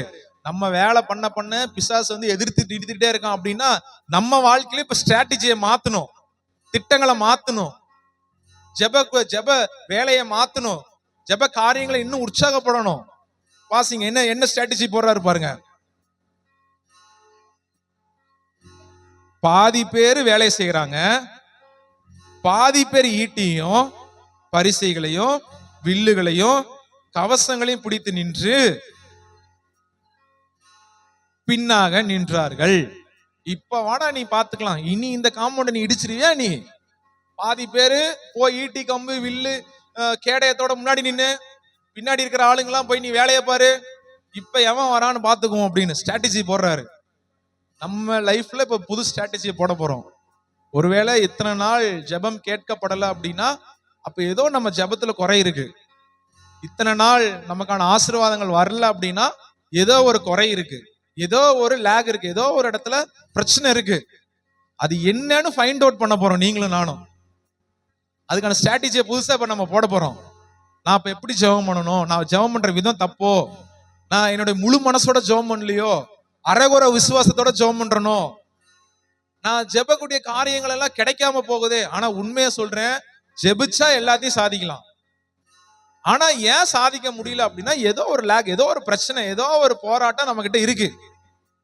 ஏதோ ஒரு பிரச்சனைகளுக்காக, ஏதோ ஒரு நம்முடைய ஞானங்களோ, நம்முடைய சுய அறிவுகளோ, சுய பலனோ ஏதோ ஒண்ணு நம்மள ஆட்கொண்டுகிட்டே இருக்கு. அதை ஃபைண்ட் அவுட் பண்ணணும் நம்ம. அடுத்த வாசிங்க, அடுத்த வசனத்தை வாசிங்க. அது மட்டும் இல்ல, கட்டுகிறவர்களும் சுமை ஏற்றுகிறவர்களும் அவரவர் ஒரு கையினாலே வேலை செய்து மறு கையினாலே ஆயுதம் பிடிச்சிருந்தாங்களாம். இப்ப அவங்க போன வேலை என்ன வேலைக்கு? என்ன வேலைக்கு? கட்டடம் கட்டுற வேலைக்கு. இப்ப கொத்தனாருக்கு 2 கை இருந்தா வேலை செய்ய முடியுமா, ஒரு கை இருந்தா வேலை செய்ய முடியுமா? 2 கை இருந்தாதான் கொஞ்சம் சாந்து எடுத்து வைக்க முடியும், கல் எடுத்து வைக்க முடியும், அதை பண்ண முடியும், இதை பண்ண முடியும். ஆனா இங்க என்ன போட்டிருக்கு, ஒரு கையில வேலை பார்க்கறாங்களாம், ஒரு கையில என்ன இருக்கான், ஆயுதங்கள் இருக்கான். இப்ப நீங்க நினைச்சு பாருங்களேன், இப்ப வந்து ஒரு செவரை கட்டணும், இந்த இடத்துல ஒரு 5 அடிக்கு செவரை கட்டணும் அப்படின்னா எப்படி கட்டியிருப்பாங்க? ஒரு ஆள் கள்ளத்துக்கு வச்சிருப்பான் ஒரு கையில, ஒரு ஆள் சாந்து போட்டிருப்பாரு, ஒரு ஆள் சண்டை, இந்த சைடு எதிரி வருவான் கொஞ்சம் சண்டை போடுவான் லெப்ட் கையில, மறுபடியும் கொஞ்சம் சாந்து எடுத்து வைப்பாங்க, மறுபடியும் அடுத்த கல்ல வைப்பாங்க, அப்படியே ஒரு லைனை கட்டுவாங்க, மறுபடியும் எதிரி வருவான் சண்டை போடுவாங்க, மறுபடியும் அடுத்த ஆளு, ஒரு ஆள் தூக்கிட்டு வருவான், சிமெண்ட்டை தூக்கிட்டு வருவான், ஒரு ஆள் மூட்டையை தூக்கிட்டு வருவான், ஒரு ஆள் கல்லை தூக்கிட்டு வருவான், சண்டை போட்டுக்கிட்டே தூக்கிட்டு வருவாங்க. பாருங்களேன், ஒற்றுமை வேணும். நம்ம குடும்பத்துல ஒற்றுமை வேணும், கணவன் மனைவி இடத்துல ஒற்றுமை வேணும், பிள்ளைகள் இடத்துல ஒற்றுமை வேணும். ஒன்றுபட்டால்தான் உண்டு வாழ்வு இல்லையா, பழமொழி இருக்கு இல்லையா? இங்க என்ன பண்றாங்க, ஒன்றுபட்டு ஒருத்தருக்கு ஒருத்தர் ஹெல்ப் பண்ணி, ஒருத்தருக்கு ஒருத்தர் சப்போர்ட்டிவா, ஒருத்தர் தேவையான காரியத்தை பகிர்ந்து கொண்டு, நீ இப்ப கல் எடுத்து வை, நீ இப்ப அந்த கலவையை போடு, நீ இப்ப தூக்கி மேல வை, இப்ப நீ மட்டக்கோல் புடி, இப்ப நீ தூக்கு நூலை புடி, இல்லையா? இப்படிதானே பண்ணிருப்பாங்க அவங்க. இந்த பக்கம் சண்டை போட்டுக்கிட்டு, இந்த பக்கம் கல் அடிக்கிட்டு, அப்போ ஹெல்ப், ஒருத்தருக்கு ஒருத்தர் சப்போர்ட்டிவா. இப்ப நம்ம குடும்பத்துல நம்ம எப்படி இருக்கோம், கணவன் மனைவி பிள்ளைகள், சபையும் ஒரு குடும்பம் தான். வெறும் நம்ம வீட்டை மட்டும் சொல்றோமே அதெல்லாம் கிடையாது, சபை இப்ப நம்ம எல்லாரும் ஒரே குடும்பம் தான். இப்ப இந்த சபையில நம்ம என்ன பண்றோம், வீட்டுல என்ன பண்றோம், ஒன்னா இருக்கமா, சண்டை போடுறோமா, பிரச்சனை வருதா, அடிச்சுக்கிறோமா, இல்ல எப்படி ஒருவர் பாரத்தை ஒருவர் சுமக்கிறோமா, அன்பா இருக்கமா? அது நீங்க தான் ரியலைஸ் பண்ணிக்கணும், நீங்க தான் முடிவு பண்ணிக்கணும். உங்க ஃபேமிலியில நீங்க எப்படி இருக்கீங்க, மனைவிக்கு தேவையான ஹெல்ப் பண்றோமா, கணவனுக்கு தேவையான ஹெல்ப் பண்றோமா, பிள்ளைகளுக்கு தேவையான காரியத்தை பண்றோமா, இல்ல நம்ம பாட்டுக்கு நம்ம இஷ்டத்துக்கு பண்றோமா? சபையில வரோம், கூட்டுறோமா, பாய் போடுறோமா, ஒரு எல்லா வேலையும் ஒரே ஆள் தலையில கட்டினா எப்படி இருக்கும், அவனை வெறுத்துருவான். என்னன்னே சும்மா என்னையவே எல்லா வேலையும் நோண்டிக்கிட்டே இருக்கீங்க, ஏன் அவங்களாம் வரமாட்டாங்களா, என்ன எல்லாருமே அங்க பாக்குறீங்க? அப்படிதான் நடக்குதோ? என்ன பண்ணும், வந்து பிரிச்சுக்கணும், வந்து பாஸ்டே வந்து நீ இந்த வேலை பண்ணு, நீ இதை பண்ணு, நீ லேப்டாப் போடு, நீ அதை நான் வரேன், நான் முன்னாடி வரேன், யார் வராங்களோ வரலையோ, நான் பாய் போடுறேன், நான் கூட்டுறேன், நான் சேர் போடுறேன், நான் அந்த இது ஹெல்ப் பண்றேன், நான் இந்த ஹெல்ப் பண்றேன். நம்மளே டிவைட் பண்ணிக்கணும் வேலைய. அப்பதான் வந்து அங்க ஒரு ஒன்னஸ் இருக்கும், அப்பதான் அங்க வந்து ஒரு ஒற்றுமை இருக்கும். அதான் வசனம் சொல்லுது, ஏக சிந்தையோடு நம்ம என்ன பண்ணணும் இருக்கணுமா. ஆனா நமக்கு ஏகப்பட்ட சிந்தனை இருக்கு. ஞாயிற்றுக்கிழமை சர்ச்சுக்கு வரும்போது எப்படி வரணும், ஏக சிந்தனையோட வரணும். ஆனா நமக்கு ஏகப்பட்ட சிந்தனையோட வந்துகிட்டு இருக்கோம். இன்னைக்கு சர்ச்சு எத்தனை மணிக்கு பாஸ்டர் ஆரம்பிப்பாரு, எத்தனை மணிக்கு ஆராதனை முடியும், எத்தனை மணிக்கு செய்தி முடியும், எத்தனை மணிக்கு நம்ம ஓடலாம், எத்தனை மணிக்கு நம்ம சொந்தக்காரங்க வருவாங்க, இன்னைக்கு சிக்கன் செய்யலாமா, மட்டன் செய்யலாமா, இல்ல சொந்தக்காரனுக்கு வேற ஏதாவது செஞ்சு போடலாமா, பேசாம அவனை வராம அப்படியே துரத்தி விட்டுறலாமா, ஏகப்பட்ட சிந்தனை. அப்புறம் எப்படி அங்க வந்து ஒன்னஸ் இருக்கும், அங்க எப்படி அங்க ஒரு நிலை இருக்கும், அங்க எப்படி ஒருமைப்பாடு இருக்கும். ஆலயத்துக்கு வர்றதே எதுக்காக தான், ஒரு ஒன்னஸுக்காக. அவன் திங்கக்கிழமையில இருந்து சனிக்கிழமை வரைக்கும் நம்ம ஏகப்பட்ட வேலை பார்க்குறோம். வீட்டுல ஒரு பர்சனலா ப்ரேயர் பண்றோம்னா அப்பதான் ஆமே ஆண்டவரே அப்படின்னா குக்கர் விசில் அடிக்குவாங்க, உடனே போய் அதை ஆஃப் பண்ண போவோம். அதுக்கப்புறம் இங்க ஏசப்பா அப்படின்னா புள்ள கத்துவோம், அதை கொஞ்ச நேரம் போய் தொட்டில் ஆட்டுவோம். ஆண்டவரே அப்படின்னா அங்க யாராவது கூப்பிடுவாங்க, காலிங் பெல் அப்பதான் அடிப்பாங்க. ஸோ வீட்டில் இருக்கும் போதும் அவ்வளோவா ப்ராப்பரா ப்ரேயர் பண்ணியிருக்க மாட்டோம், வீட்டில் இருக்கும் போதும் அவ்வளோவா ஜெபம் பண்ணியிருக்க மாட்டோம். சரி, அட்லீஸ்ட் ஞாயிற்றுக்கிழமை 7 to எத்தனை நேரம், வெறும் 2 மணி நேரம், 7 to 9. ஏன் நம்மனால வந்து கரெக்டா ஒரு 6:50 6:45 சர்ச்சுக்கு வந்து முன்னாடியே ஸ்தோத்திரங்களை சொல்ல ஆரம்பிச்சு நம்ம வந்து முன்னாடியே ஆயத்தப்படுத்தி முன்னாடியே எல்லாமே பண்ணி அதுக்கப்புறம் 7-9 மணிக்கு சர்ச்சு முடிஞ்சதுக்கு அப்புறம் எல்லாத்தையும் நல்லா கவனிச்சு வரவங்கள வெல்கம் பண்ணி அவங்களை நல்லா உபசரிச்சு அனுப்பிச்சு வச்சா அதுல எவ்வளவு சந்தோஷமா இருக்கும். நம்ம எதுக்கு போய்கிட்டு அதான் அந்த அக்கா முன்னாடியே போய் எல்லா வேலையும் பண்ணி வச்சிருக்கோம், நம்ம போய் ஜாலியா ஆராதனையில மட்டும் கலந்துக்கலாம் அப்படின்னா கஷ்டம். அங்க ஒன்னஸ் ஒருமைப்பாடு அங்க இருக்காது. அடுத்து வாசிங்க, அடுத்த வசனம் 18. கட்டுகிறவர்கள் அவர்கள் தங்கள் பட்டயத்தை தங்கள் இடுப்பிலே கட்டி கொண்டு வேலை செய்தார்கள், எக்காலம் மூதுகிறவன் எண்ணெயிலே நின்றான் அப்படின்னு நெகேமியா சொல்றார். சோ நம்ம வாழ்க்கையில என்ன சூழ்நிலைகள் வந்தாலும் அதை எதிர்கொள்ள ரெடியா இருக்கணும். திட்டங்களை வகுக்கணும். கரெக்டா பிளான் போட்டோம்னா இப்படி இப்படி நடக்கணும், இந்த பிளான் போட்டா இப்படி நடக்கணும். அதுக்கெல்லாம் அந்த பிளான் போடுறதுக்கு முன்னாடி ப்ரிஃபரன்ஸ் யாருக்கு தான் கொடுக்கணும்? தேவனுக்கு தான் அந்த ப்ரிஃபரன்ஸ் கொடுக்கிறவர்களாய் நீங்களும் நானும் இருக்க வேண்டும். நம்ம நினைக்கலாம், எனக்கு டேலண்ட் இருக்கு, எனக்கு திறமை இருக்கு, எனக்கு அறிவு இருக்கு, நான் ஏதாவது ஒண்ணு பண்ணி முன்னாடி வந்துடுவேன், நான் ஏதாவது ஒண்ணு செஞ்சு பெரிய ஆள் ஆயிடுவேன். தேவன் நினைச்சா மட்டும்தான் அது நடக்கும். அதான் வசனம் சொல்லுகிறது, நம்ம தலையில இருந்து ஒரு முடி விழுவணும்னாலும் அவருடைய சித்தம் இல்லாம நடக்காது. நம்ம உயர்த்துவதும் தாழ்த்துவதும் யாருடைய கையில தான் இருக்கு? யாருடைய கையில தான் இருக்கு? இப்ப நீங்க தான் முடிவு பண்ண போறீங்க. நான் உயரணுமா, நான் தாழ்ந்து போகணுமா, நான் ஆசீர்வாதமா இருக்கணுமா, இல்ல நான் இன்னும் இப்படியே கஷ்டத்தோட இருக்கணுமா? ஆசீர்வாதமா இருக்கணும்னா என்ன பண்ணணும்? ஒன்னும் பண்ண வேண்டாம், ரொம்ப சிம்பிள். ஃபர்ஸ்ட் ப்ரிஃபரன்ஸ் அவருக்கு கொடுங்க. எல்லா விஷயத்திலும் அவருக்கு கொடுங்க. எல்லா காரியத்திலும் அவருக்கு ஃபர்ஸ்ட் ப்ரிஃபரன்ஸ் கொடுங்க. நிச்சயமா கர்த்தர் அதுக்கு உண்டான பிரதிபலனை உங்களுக்கு தருகிறவராய் இருக்கிறார். விசேஷமா அண்மையில ஒரு பெரிய எம்என்சி கம்பெனிக்கு நான் இன்டர்வியூக்கு போயிருந்தேன். ஏன்னா ஃபைனல் செமஸ்டர்லயா, அடுத்து ஏதாவது ஜாபுக்குலாம் போனோம்ல, லீகல் அட்வைசரா. பெரிய எம்என்சிக்கு ஜோகோ தெரியும்ல எல்லாத்துக்கும், சென்னையில பெரிய கம்பெனிக்கு போயிருந்தோம். எல்லா ரவுண்டும் கிளியர் பண்ணியாச்சு, இன்டர்வியூ கிளியர் பண்ணியாச்சு. கடைசி ரவுண்ட்ல போய் ரிஜெக்ட் ஆயிட்டேன்.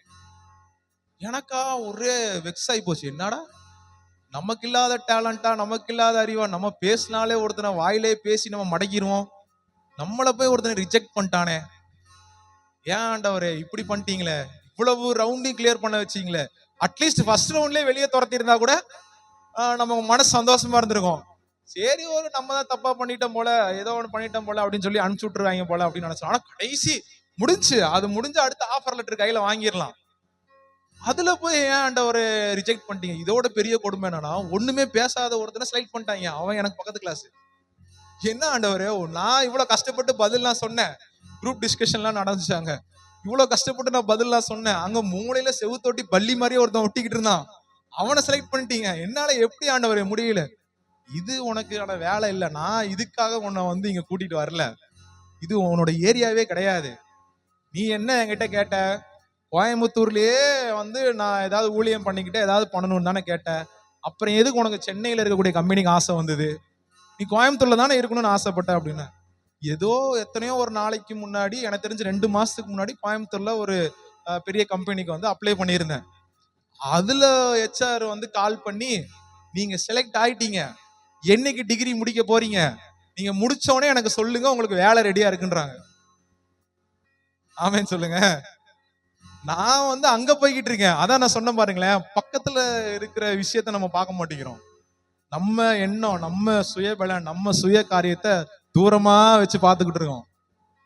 ஆண்டவர் வந்துட்டு ஒப்படைச்சிருங்க அவர்கிட்ட வந்து நானே அதை எதிர்பார்க்கல. இத்தனைக்கும் அதுல இன்டர்வியூ கூட வைக்கல அந்த கம்பெனில. டைரக்டா HR ஃபோன் பண்றாங்க. என்னப்பா பண்ணியா, உன்னோட CV பார்த்தேன், உன்னோட ரெஸ்யூம் பார்த்தேன், எங்களுக்கு பிடிச்சிருந்தது. சிம்பிளான ஒரு கொஸ்டின் கேட்கறான். நம்ம கம்பெனி வந்து சோலார் ரிலேட்டடான கம்பெனி. ஸோ சோலார் பேனல்ஸ்லாம் நம்ம ஃபிக்ஸ் பண்ணுவோம். ஒரு லேண்டோட ஓனர் சரியானவரா தப்பானவரா எப்படி செக் பண்ணணும்?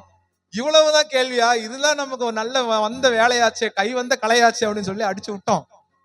அது என்ன செலக்ட் பண்ணாங்க, ஏது செலக்ட் பண்ணாங்களோ நமக்கு தெரியாது. ஆனா அவங்க செலக்ட் பண்றாங்களோ இல்லையா, ஆண்டவர் நமக்காக ஒன்னு ஆயத்தப்படுத்தி வச்சிருப்பாரு இல்லையா? ஆனா நம்ம தான் என்ன பண்ணிடுறோம், இது எதுக்கு நம்ம சின்ன சின்ன கம்பெனி எல்லாம் போய் பார்த்துக்கிட்டு. இதோட பெரிய விஷயம் என்ன அப்படின்னா, அங்க அட்டன் பண்ணது வந்து இன்டர்ன்ஷிப்புக்கு தான், ஆனா இங்க அட்டன் பண்ணது பர்மனன்ட் வேலைக்கு. அங்க என்ன பேக்கேஜ் பேசுறாங்களோ அதை விட டபுள் மடங்கு பேக்கேஜ் இங்க. ஆமேன்னு சொல்லுங்க. ஆனா நான் ஃபர்ஸ்ட்ல இருந்தே சொல்லிட்டு இருந்தது ஆண்டவர்கிட்ட, நான் படிக்க தான் என்னை சென்னைக்கு அனுப்பிச்சிட்டீங்க, கோயம்புத்தூர்ல தான் எனக்கு ஊழியம் இருக்கு, ஊழியத்தையும் பார்க்கணும். நான் படிச்சது மெயினே அட்வொகேட்டுக்கு வேலைக்கு, கிறிஸ்தவங்களுக்கு சப்போர்ட்டிவா இருக்கணுங்கிறதுக்காக தான். என் பிசினஸுக்கோ என்னோட வாழ்க்கை முன்னேறதுக்கோ என்னோட காரியம் முன்னேறதுக்கோ எல்லாம் இல்ல.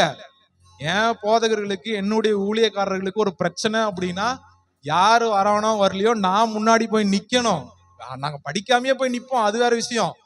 படிச்சா கொஞ்சம் ஒரு சப்போர்ட்டிவா இருக்கும் இல்லையா, அதுக்காக தான் போனது.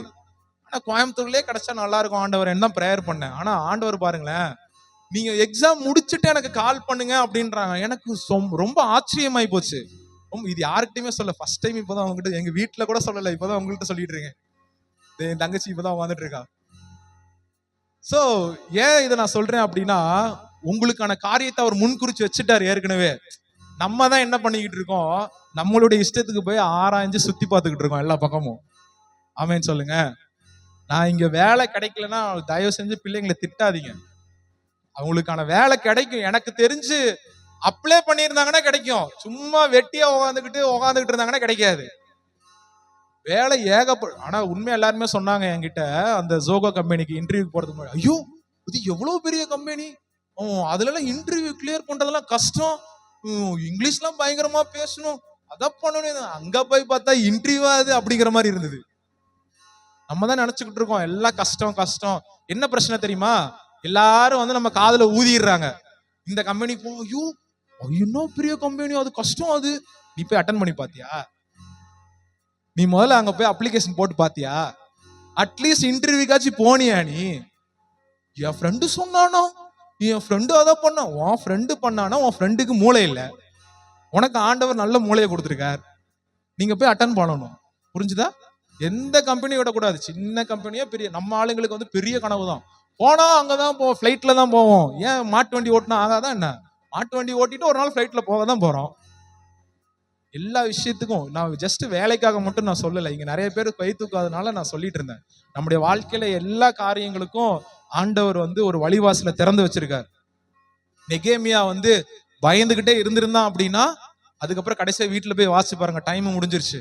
நெகேமியா வந்து பயந்துகிட்டே இருந்திருந்தான் அப்படின்னா, மன கஷ்டத்தோட உட்காந்துட்டு இருந்தான் அப்படின்னா, அலங்கங்கள் கட்டி பிடிச்சிருக்கப்படாது. தைரியமா போனா ராஜா கிட்ட. யாருடைய தைரியத்தினால? தேவ ஆவியானவருடைய தைரியத்தினால. பரலோகத்தின் தேவனை நோக்கி விண்ணப்பம் பண்ணி அந்த தைரியத்தினால ராஜா கிட்ட போய் தைரியமா பேசினா, ராஜா அவனுக்கு தேவையான காரியத்தை மட்டும் இல்ல, அதற்கும் மேலாய் அவனுக்கு தந்து, நீ போய் உன் வேலையை முடிச்சிட்டு வா, அது வரைக்கும் தேவையான ஆள் சப்போர்ட், பொருள் சப்போர்ட், பண சப்போர்ட், உனக்கு தேவையான லீவு எல்லாத்தையும் நான் உனக்கு பர்மிஷன் தரேன். ஆனா நீங்களும் நானும் என்ன பண்ணிடுறோம், பயந்து போய் இன்னும் உட்காந்துக்கிட்டே இருக்கோம். நம்ம வாழ்க்கையில நம்முடைய காரியங்கள்ல ஒருவேளை நீங்க இந்த புது மாசத்துல, நாளைக்கு ஒரு நாள் தான் இருக்கு இல்லையா, அடுத்து ஜூன் மாசத்துல ஆரம்பிக்க போகுது, ஸ்கூல் ஓபன் பண்ண போறாங்க, காலேஜ் ஓபன் பண்ண போறாங்க, 10th +2 முடிச்சவங்களுக்கு எல்லாம் புது கோர்ஸ், புது காலேஜ் எல்லாம் செலக்ட் பண்ண போறீங்க. ஒருவேளை பயந்துகிட்டு இருக்காதீங்க. இதுல படிச்சதுல என்ன முன்னேற முடியுமோ அதை பண்ணுங்க. அதுக்காக உங்களால முடியாத ஒரு விஷயத்த போட்டு திணிச்சு, நீ இதைத்தான் பண்ணி ஆகணும், என் மாமா பையன் இதை பண்ணிட்டு அதனால நீ இதைத்தான் பண்ணி ஆகணும், அப்படிலாம் இல்ல. அவங்களுக்குன்னு ஒரு ஸ்பெசிபிக்கான, அவங்களுக்குன்னு ஒரு பர்சனல் டேலண்ட்டை கர்த்தர் உங்களுக்கு கொடுத்திருப்பார். உங்களுக்கான டேலண்ட் அவங்களுக்கு இருக்காது, அவங்களுக்கான டேலண்ட் உங்களுக்கு இருக்காது. ஆனா உங்களுக்கான தாளந்தை வைத்து கர்த்தர் உங்களை உயர்த்த சித்தம் வைத்தவராரு. அதுக்கு நீங்க என்ன பண்ணணும்? ஃபர்ஸ்ட் ப்ரிஃபரன்ஸ் யாருக்கு தான் கொடுக்கணும்? கர்த்தர். இதை மட்டும் மறந்துடாதீங்க. வாழ்க்கையில நீங்க எவ்வளவு உயர்வுக்கு போனாலும், இல்ல ஒருவேளை எவ்வளவு தாழ்வா இருந்தாலும், நீங்க இன்னைக்கு இந்த ராத்திரியில ஒரு முடிவு பண்ணுங்க, என்னுடைய ப்ரிஃபரன்ஸ் சொந்தக்காரனுக்கு கிடையாது, என்னுடைய ப்ரிஃபரன்ஸ் நண்பர்களுக்கு கிடையாது, என்னுடைய ப்ரிஃபரன்ஸ் என் பணத்துக்கு கிடையாது, என்னுடைய ப்ரிஃபரன்ஸ் என்னுடைய பலத்துக்கு கிடையாது, என் தேவனுக்கு தான். நீங்க முதலாவது தேவனுடைய ராஜ்யத்தையும் அவருடைய நீதியும் தேடுங்கள், அப்பொழுது இவைகள் எல்லாம் உங்களுக்கு கூட கொடுக்கப்படும். நெகேமியா தேடினான், அவன் நினைப்பதற்கும் வேண்டுவதற்கும் அதிகமான காரியத்தை பெற்றுக்கொண்டான். நீங்களும் உங்க வாழ்க்கையில பெற்றுக்கொள்ளணும்னா தேவனை தேடுகிறவர்களா இருக்க வேண்டும்.